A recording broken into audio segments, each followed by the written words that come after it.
বলুন, আজকের দিনে বাংলা বাঙালি ভারতবর্ষের গর্ব হচ্ছে রবীন্দ্রনাথ ঠাকুর।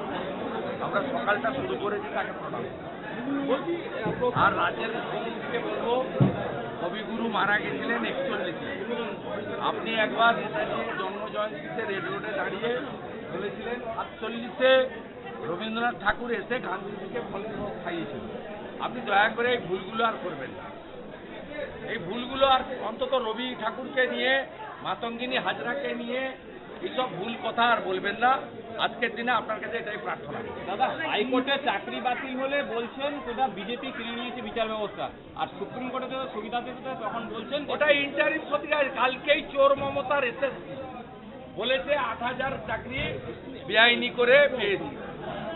আমাদের চাকরি খাওয়া নেওয়ার সঙ্গে কোনো বিষয় নয়। আমাদের কাজ হচ্ছে 2022-এর 5ই মে মন্ত্রিসভার মিটিং করে চোরেদের চাকরি রেগুলারাইজ করার জন্য চোর মমতার নেতৃত্বে মন্ত্রিসভা অতিরিক্ত শূন্যপদ তৈরি করেছিল। আমরা চাই 22 সালের 5ই মে ক্যাবিনেটে যারা ছিল তারা জেলে যাক, তাদেরকে আমরা জেলে দেখি। সেটা হবে মাফলার গেছে জেলে, এবারে হাওয়াই ছুটি যাবে জেলে।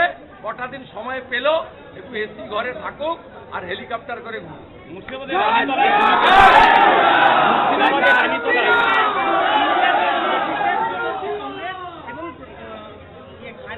প্রত্যেকটা নেতাকে ইন্ডিয়া থেকে সমস্ত নেতৃত্বকে ফোন করে বিশেষ বৈঠকে আমন্ত্রণ করেছেন। ওইখানে কিছু নেই। ওটা ইন্ডিয়া নয়, ইন্ডিজো। ওর পিন্ডি অনেক আগে চটকে গেছে। দাদা, মুর্শিদাবাদ রানীতলায় আবার গুলি, জখম শিশু। দাদা, আরে ক্রেডিট গোস টু প্রধানমন্ত্রীজি। প্রধানমন্ত্রীজি না বলেন বাংলার মাটিতে যে যোগ্যদের পাশে বিজেপি আছে, যোগ্যদের জন্য লিগ্যাল সেল তৈরি করবে স্টেট বিজেপি। তারপরে সন্ধ্যাবেলা এসএসসি বলে যোগ্য অযোগ্য আমরা বেছে দিতে পারবো। অথচ এই এসএসসি মানে মমতা ব্যানার্জির মনোনীত এসএসসি, তারা হাইকোর্টের হলফনামাতে যোগ্যদের তালিকা দেয়নি 8,000 অযোগ্যকে বাঁচানোর জন্য। এবং জাস্টিসের যে জাজমেন্ট তার 242 নম্বর প্যারাতে উল্লেখ আছে পশ্চিমবঙ্গ সরকারের স্কুল সার্ভিস কমিশন যোগ্যদের তালিকা না দেওয়ায়, ওএমআর এর মার্কশিট পুড়িয়ে দেওয়ায় আমরা বাছাই করতে পারলাম না, তাই প্যানেল বাতিল হল। প্রথম যে পিসি ভাইপোর উল্লসিত হওয়ার কোনো কারণ নেই। পিসি প্রাক্তন হবে আর ভাইপো জেলে যাবে।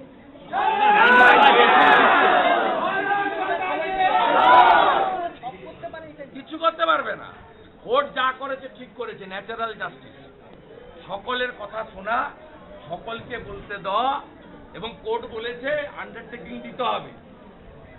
চাকরি গেলে 12% সুদ সহ টাকা ফেরত দিতে হবে।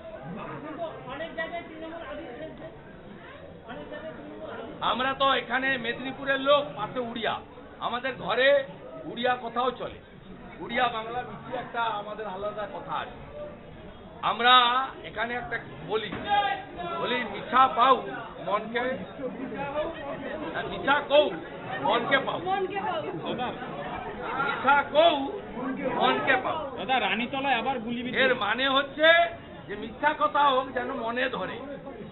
কারণ পিসিকে তো মিথ্যা কথা বলতে হবে, কারণ কালকে তৃতীয় দফা পর্যন্ত পিসি হেরে ভূত হয়ে গেছে।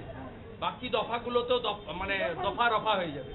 দাদা, দ্বিতীয় দফার ভোটে শতাংশে গরমিল, কংগ্রেস এবার সরব হয়েছে। প্রথম দ্বিতীয় দফার ভোটে ফালতু। দাদা, রানীতলায় শিশু সহ জখম 3। বলছেন যে বারবার শিক্ষকদের নিজেদের যোগ্যতা প্রমাণ দিতে হচ্ছে, এটা কার্যকর। এর জন্য দায়ী মমতা ব্যানার্জি। আমি অনামিকা দিদিমণিকে বলবো মমতা ব্যানার্জিকে প্রাক্তন করে দেন, এই বদনাম আর কোনোদিন শুনতে হবে না। দাদা, মুর্শিদাবাদের রানীতলায়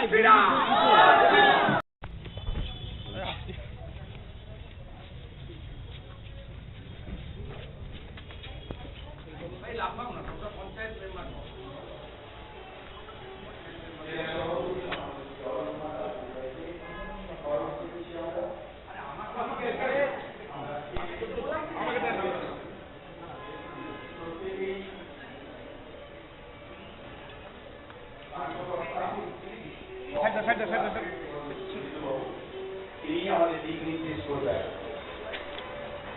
সম্মানীয় আলোচনা দাস মহোদয়কে আমরা বরণ করে দিচ্ছি শুভেন্দু অধিকারী কাকি মহোদয়কে। শুভেন্দু অধিকারী স্বাগতম। শুভেন্দু অধিকারী স্বাগতম। রাজ্যের বিরোধী দলনেতা শুভেন্দু অধিকারী স্বাগতম। রাজ্যের বিরোধী দলনেতা শুভেন্দু অধিকারী স্বাগতম। স্বাগতম স্বাগতম শুভেন্দু অধিকারী স্বাগতম। স্বাগতম স্বাগতম শুভেন্দু অধিকারী স্বাগতম।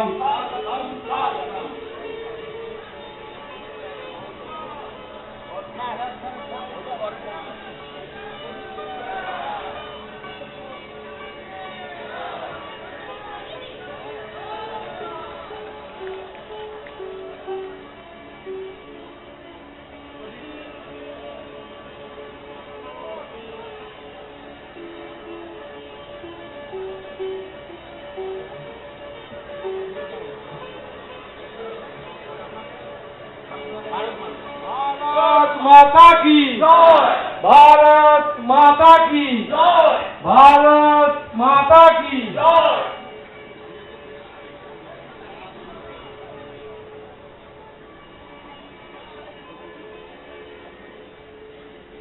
আজকের সভামুখ আমাদের প্রিয় নেতা সম্মাননীয় শ্রী শুভেন্দু অধিকারী মহোদয়কে আমরা বরণ করে নিচ্ছি। একে একে সকল নেতৃত্বকে আমরা বরণ করে নিচ্ছি। এখন স্বাগত বক্তব্য রাখার জন্য মঞ্চে আমন্ত্রণ জানাচ্ছি কাঁথি সাংগঠনিক জেলার সভাপতি, দক্ষিণ কাঁথির বিধায়ক, আমাদের প্রিয় নেতা সম্মানীয় শ্রী অরূপ কুমার দাস মহোদয়কে আমরা বরণ করে নিচ্ছি। আমাদের মহিলা মন্ত্রীকে বরণ করে নিচ্ছি।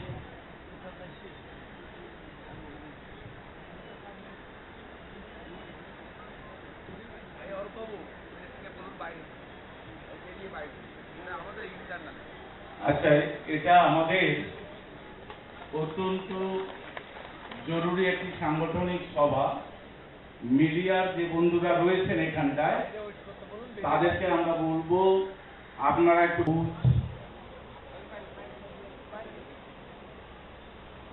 এই কথাটি যিনি বলেছিলেন, যিনি আলো ছড়িয়ে দিয়েছিলেন পূর্বে পশ্চিমে আকাশে সব দিকে, সেই